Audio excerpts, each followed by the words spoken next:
संपन्न होणार आहे, काय भावना आहेत? 2 शिवराज्याभिषेक सोहळे होतात आज तिथीप्रमाणे.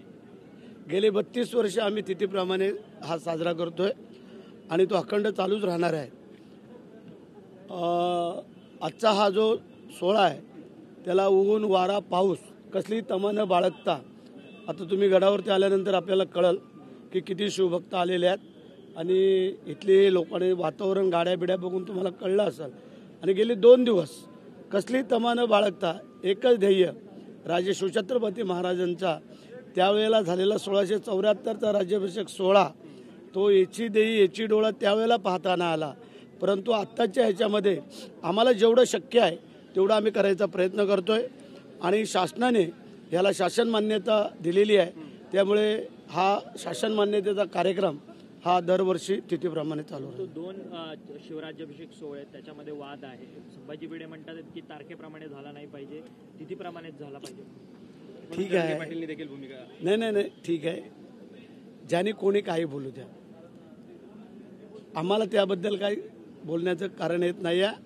आम्हाला आमचा तिथीप्रमाणे कार्यक्रम जे काय 6 तारखेला तारखेप्रमाणे होतोय त्याने त्यांचाही करावा, आमचं त्याबद्दल दुमत नाही आहे.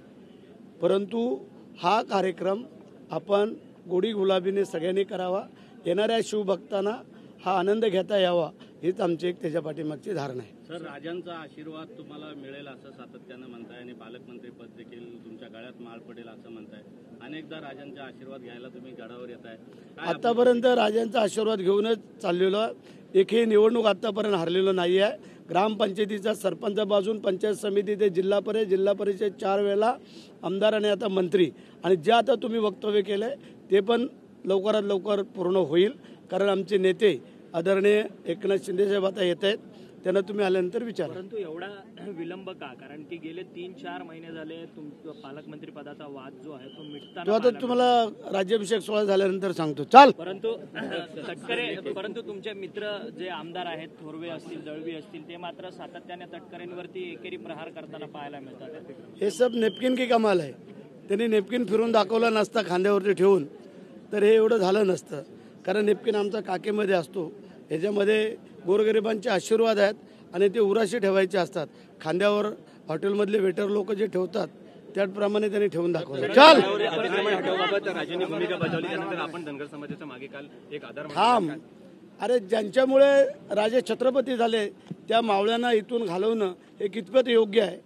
आम्हाला गोरगरीब जनतेचे आम्ही माणसं आहोत, त्यामुळे त्या गोरगरीब जनतेच्या पाठीमागे आम्ही सरकारसहित ठाम उभे राहणार. त्यांना कोणी इथनं हलवू शकत नाही आहे जोपर्यंत गड आहे तोपर्यंत. रायगडमध्ये भाजप शिवसेनेची युती होणार की महायुती म्हणून तुम्ही लढणार? ते आमच्या नेत्यांना विचारा, नेते सांगतील. आम्हाला आता काय सांगू, एकच फक्त राज्याभिषेक सोहळा. चलो सर, शिवछत्रपती का आशीर्वाद लेने के लिए आप आएंगे, क्या कहेंगे? अरे, जो राज्याभिषेक सोहळा भी है वो तिथि के अनुसार है और हम लोग गए 32 साल ये कर रहे हैं और आगे भी वही चलता रहेगा. और हमारा जो गोरगरीब जनता जो आते हैं वो आज के लिए आते हैं. Okay sir.